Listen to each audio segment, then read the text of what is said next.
Hello bachcho, let's read this question. The question says, following data is given for the reaction X plus Y gives P. For experiment first, second and third, concentration of X is 2.5 into 10 raised to the power minus 4, 5 into 10 raised to the power minus 4 and 1 into 10 raised to the power minus 3. Concentration of Y is 6 into 10 raised to the power minus 5, 12 into 10 raised to the power minus 5 and 12 into 10 raised to the power minus 5, and initial rate is 5 into 10 raised to the power minus 4, 4 into 10 raised to the power minus 3, 1.6 into 10 raised to the power minus 2. The order of reaction with respect to X and Y respectively are option A 1 and 2, option B 2 and 1, option C 1 and 1 and option D 2 and 2. बच्चों हमें यहाँ एक reaction दी गई है और उस reaction के corresponding हमें एक डाटा दिया गया है कि हमारे एक्सपेरिमेंट 1 में हमें एक्स वाई की कंसंट्रेशन दी गई है और इनिशियल रेट दिया गया है। इसी तरह एक्सपेरिमेंट 2 के अंदर और एक्सपेरिमेंट 3 के अंदर हमें डिफरेंट डिफरेंट कंसंट्रेशन पर डिफरेंट रेट देखने को मिला है एक्स और वाई का। और हमसे पूछा गया है एक्स और वाई के रिस्पेक्ट में ऑर्डर क्या होगा। तो बच्चों फर्स्ट ऑफ ऑल बात करते हैं इस क्वेश्चन में हमारे की कंसेप्ट क्या होगा। बच्चों हमें इस क्वेश्चन के अंदर रेट लॉ एक्सप्रेशन लिखना आना चाहिए। तो की कंसेप्ट क्या होगा हमारा, रेट लॉ एक्सप्रेशन। हम रेट लॉ एक्सप्रेशन तीनों डाटाज के लिए लिखेंगे, तीनों एक्सपेरिमेंट्स के लिए लिखेंगे और उसकी हेल्प से हम क्या करेंगे, ऑर्डर निकालेंगे एक्स के रिस्पेक्ट में और वाई के रिस्पेक्ट में। तो key concept is our rate law expression.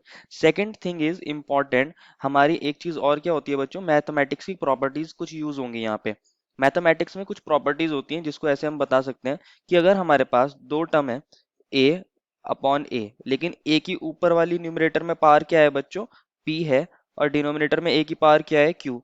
जब ऐसे हमारे पास कोई टर्म होती है, बेसिस सेम होते हैं और ये डिवाइड हो रहे होते हैं, तो हम पावर्स को सब्ट्रैक्ट कर देते हैं, तो ये बन जाता है ए की पावर पी माइनस क्यू।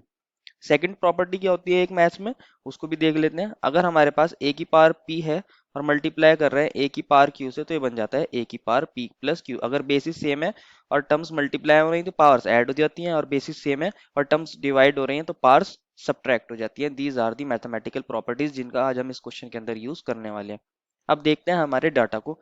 ये डाटा हमें दिया गया था कि हमारे पास एक्सपेरिमेंट 1 है, 2 है और 3 है, और इनके कोरस्पॉन्डिंग हमें रेट्स दे रखे हैं। फर्स्ट ऑफ ऑल मैं इस क्वेश्चन में रेट लॉ एक्सप्रेशन को लिखूंगा। हमें रिएक्शन दी थी x plus y gives p। तो मैं रेट कैसे लिख सकता हूँ, रेट इज इक्वल्स टू के, जहाँ के क्या है बच्चों, रेट कांस्टेंट है। रेट इज इक्वल्स टू के, एक्स की पावर मैं ले लेता हूँ अपनी साइड से m, क्योंकि हमें ऑर्डर नहीं पता है। और इसी तरह मैं ले सकता हूँ y की पावर n, जहाँ m और n क्या है बच्चों, ऑर्डर है with respect to x and y respectively. अब हमें तीन डाटा दिए हैं, तीन रेट्स दिए हैं। एक ही एक्सपेरिमेंट फर्स्ट में दिया है, एक एक्सपेरिमेंट सेकंड के अंदर दिया है और एक एक्सपेरिमेंट थर्ड के अंदर दिया है। तो मैं क्या करता हूँ, तीनों रेट्स को अलग अलग कंसिडर कर लेता हूँ। मैं फर्स्ट वाले एक्सपेरिमेंट के रेट को R1 कंसिडर कर लेता हूँ, और R1 मुझे दिया है बच्चों कितना, 5 इंटू टेन रेज़ की पावर 4। लेकिन मैं इसको अपनी रेट लॉ में लिखूंगा तो कैसे लिख सकता हूँ, के, क्योंकि के की वैल्यू पता नहीं है। उस टाइम कंसंट्रेशन ऑफ एक्स कितनी दी है बच्चों में, 2.5 इंटू टेन रेज़ की पावर माइनस 4, और इसकी पावर मैंने क्या कंसिडर किया था, इसका ऑर्डर m। इसी तरह y का क्या दिया है हमें कंसंट्रेशन, 6 इंटू टेन रेज़ की पावर माइनस 5, और इसका ऑर्डर मैंने कंसिडर किया है बच्चों n। इसी को मैं लिख सकता हूँ R1 की जगह पे क्या लिख सकता हूँ, 5 इंटू टेन रेज़ की power minus 4 is equals to k into 2.5 into ten raise to the power minus 4 की power m into 6 into ten raise to the power minus 5 की पावर n। इस इक्वेशन को मैं मान सकता हूँ इक्वेशन नंबर 4। सिमिलरली मैं रेट को सेकंड को भी लिख सकता हूँ, रेट 2 लिख सकता हूँ उसको। R2 की वैल्यू क्या लिख सकता हूँ, k, और कंसंट्रेशन ऑफ x क्या दिया हमें उसमें, 5 into ten raise to the power minus 4। तो इसको ऐसे लिख सकते हैं, 5 इंटू टेन की पावर माइनस 4, और ओवरऑल पावर m है। सिमिलरली y की दिया 12 into ten raise to the power minus 5, तो इसको लिख सकता हूँ मैं 12 into ten raise to the power minus 5, और इसकी पावर क्या है बच्चों, n है। ठीक है, और रेट हमें दिया था 4 इंटू टेन की पावर माइनस 3, तो इसको अगर मैं दोबारा से लिख सकता हूँ, 4 इंटू टेन की power minus 3 is equals to k 5 into ten की power minus 4m into 12 into ten की पावर माइनस 5n। इसको मैं लिख सकता हूँ इक्वेशन नंबर 5। सिमिलरली मैं R3 भी लिख सकता हूँ, रेट 3। रेट 3 क्या हो जाएगा, के, और उसमें दिया है मैं कंसंट्रेशन ऑफ x 10⁻³ 1 को हम 1 से मल्टीप्लाई कर रहे हैं तो ये 10 ही आ जाएगा। 1 इंटू 10⁻³ इज इक्वल्स टू 10⁻³ और y की कंसंट्रेशन दी है मैं 12 इंटू 10⁻⁵ और इसकी लिया है मैंने पावर n। इसको अगर मैं लिख सकता हूँ R3 की प्लेस में 1.6 इंटू 10⁻² ऐसे लिखा जा सकता है। ये आ गया हमारा k और ये आ गया हमारे पास 10⁻³ और इसकी ओवरऑल पावर m और ये आ जाएगा 12 इंटू 10⁻⁵ और ओवरऑल पावर n। इसको मैं ले सकता हूँ इक्वेशन नंबर 6। अब क्या करूंगा बच्चों, मैं इनको डिवाइड करूंगा। मैं ऐसी टर्म्स पकड़ूंगा, ऐसे रेट्स को पकड़ूंगा जहां हमारी एक ऑर्डर वाली टर्म कॉमन आ रही है। देखो अगर मैं 6th इक्वेशन की बात करूं तो यहाँ हमारा 10⁻⁵ और ओवरऑल पावर n आ रहा है और यहाँ हमारे पास इक्वेशन नंबर 5 के अंदर भी 12 इंटू 10⁻⁵ और ओवरऑल पावर n आ रहा है। अगर मैं इन दोनों को डिवाइड कर दूं तो ये वाली टर्म्स हमारी कैंसिल हो जाएंगी इजीली कैंसिल। तो हम इन दोनों को डिवाइड कर देते हैं। तो इनको डिवाइड करने के लिए क्या लिख सकते हैं हम, डिवाइडिंग इक्वेशन 5/6 कर लो या 6/5 कर लो। मैं इसको लिख देता हूँ डिवाइडिंग 5/6 ऐसे लिखा जा सकता है। वी गेट, हमें क्या मिलेगा, इधर आ जाएगा 4 ऊपर इंटू 10⁻³ और यहाँ क्या रहेगा डिनोमिनेटर में 1.6 इंटू 10⁻² इज इक्वल्स टू, बच्चों अगर मैं इन दोनों को डिवाइड करता हूँ तो मेरा k से k कट जाएगा और 12 की पावर इंटू 10⁻⁵ की होल पावर n से 12 इंटू 10⁻⁵ और ओवरऑल पावर n कट जाएगा। तो सिर्फ रहेगा मेरे पास यहाँ पे 5 इंटू 10⁻⁴ और इसकी पावर कितनी है बच्चों, m है। और यहाँ पर डिनोमिनेटर में क्या रहेगा 10⁻³ और ओवरऑल पावर कितनी है इसकी, m है। बच्चों मैंने आपको एक प्रॉपर्टी बताई थी कि अगर हमारे पास बेसिस सेम होते हैं तो पावर्स क्या हो रही थी, ऐड हो रही थी अगर मल्टीप्लाई कर रहे थे। लेकिन इस बार बेसिस ही डिफरेंट हो गए। तो एक मैथ्स की प्रॉपर्टी और समझ लेते हैं। अगर हमारे पास a की पावर m है और डिनोमिनेटर में b की पावर m है तो इसको मैं क्या लिख सकता हूँ, a/b की होल पावर m ऐसे लिख सकता हूँ ना इसको। ये भी हमारे पास मैथ्स की प्रॉपर्टी होती है। इसको भी देख लेते हैं। इसको अगर मैं डिवाइड करता हूँ तो बच्चों क्या आ जाएगा ये, इसको मैं ऐसे लिख सकता हूँ 4 इंटू 10⁻⁻3। नीचे 10⁻⁻2 है, वो ऊपर आके क्या हो जाएगा, माइनस हो जाएगा, -2 दैट इज +2। ये हमने पीछे प्रॉपर्टी देखी थी। और अपॉन में क्या है बच्चों हमारे पास 1.6 है। ठीक है बच्चों, अब मैं क्या कर सकता हूँ, यहाँ मैंने बताया था इसको ऐसे लिखा जा सकता है 5 इंटू 10⁻⁻4 अपॉन 10⁻⁻3 और ओवरऑल पावर कितनी लिख सकता हूँ मैं इसकी, m लिख सकता हूँ। ये हमारे पास सॉल्व होके क्या बन जाएगा 4 इंटू 10⁻⁻1 आ जाएगा। इसको मैं ऐसे लिख सकता हूँ 10⁻⁻1 और ये 1.6 था बच्चों, अगर मैं पॉइंट हटाऊंगा तो 10 ऊपर आ जाएगा, दैट इज 10 आ जाएगा। और ये दोनों 10⁻⁻1 है, ये +1 है, ये कट जाएंगे। और इसको मैं कैसे लिख सकता हूँ यहाँ पे 5 इंटू 10⁻⁻4 और ऊपर 10⁻⁻3 मतलब -3 प्लस हो जाएगा। 5 इंटू 10⁻⁻4 और नीचे -3 था, माइनस माइनस +3 और इसकी पावर कितनी दे रखी है हमें, m दे रखी है।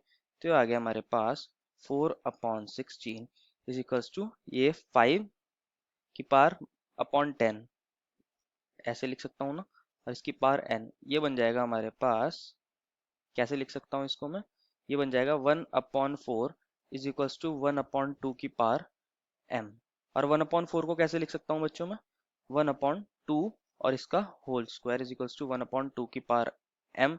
अगर मैं इसको कंपेयर करता हूँ तो मुझे इससे कंपेयरिंग करने से m की वैल्यू 2 मिल जाती है। तो m का वैल्यू 2 हो गई, हमारा order with respect to x क्या आ गया है, 2 आ गया है। आ गया है। अब हमें क्या करना है बच्चों, दूसरी वैल्यूज निकालनी है। तो उसके लिए मुझे दो डाटाज को और डिवाइड करना पड़ेगा जहां से मेरा हमारा m एलिमिनेट हो जाएगा। तो इसको भी देखते हैं हम कहाँ से एलिमिनेट कर सकते हैं। अब हम क्या करते हैं, इक्वेशन 4 को डिवाइड करके देख लेते हैं 5 से। तो ऐसे लिख सकते हैं डिवाइड इक्वेशन 4/5। इक्वेशन 4 क्या थी बच्चों हमारे पास, इक्वेशन 4 के अंदर है हमारे पास 5 इंटू 10⁻⁻4। तो इसको मैं यहाँ लिख सकता हूँ, it implies that 5 into 10⁻⁻4 is equals to k। और हमारे पास क्या दे रखा है 2.5 इंटू 10⁻⁻4। तो इसको लिख सकता हूँ 2.5 10⁻⁻4 और इसकी पावर कितनी है बच्चों हमारे पास m है।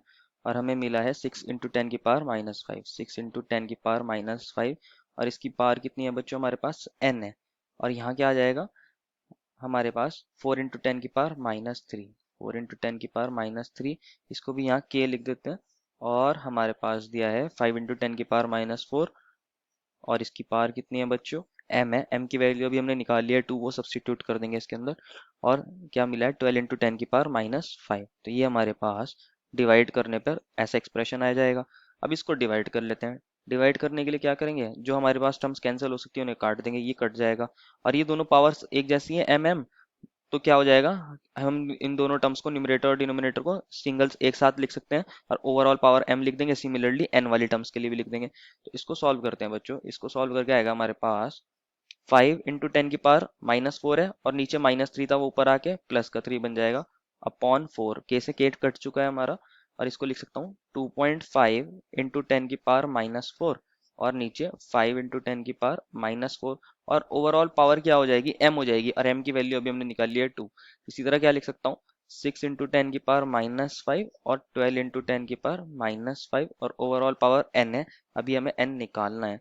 तो इसको कैसे लिख सकते हैं, ये बन जाएगा हमारा 5/40, क्योंकि 10⁻⁻1 आएगा वो डिनोमिनेटर में चला जाएगा। और इसको लिख सकता हूँ मैं, ये 5 से कट जाएगा हमारा, ये 1 जा ये 2 जा, और 10⁻⁻4 कट जाएगा, ये बन जाएगा 1/2 का स्क्वायर। और 1/2 का स्क्वायर क्या हो जाएगा बच्चों हमारे पास 1/4, ऐसे लिखा जा सकता है इसको। इनटू ये भी कट जाएगा हमारा, 6 1 जा 6 2 जा, और इसको 10⁻⁻5 से 10⁻⁻5 भी हमारा कट जाएगा। तो मैं इसको लिख सकता हूँ 1/2 की पावर n, ऐसे लिख सकता हूँ इसको। अब इसको ध्यान से देखना, 5 1 जा 5, 8 जा, ऐसे लिखा जा सकता है। और मेरे पास बन जाएगा ये 4, जो यहाँ डिनोमिनेटर में उधर आके मल्टीप्लाई हो जाएगा, 4/8 इजिकल्स टू 1/2 की पावर n।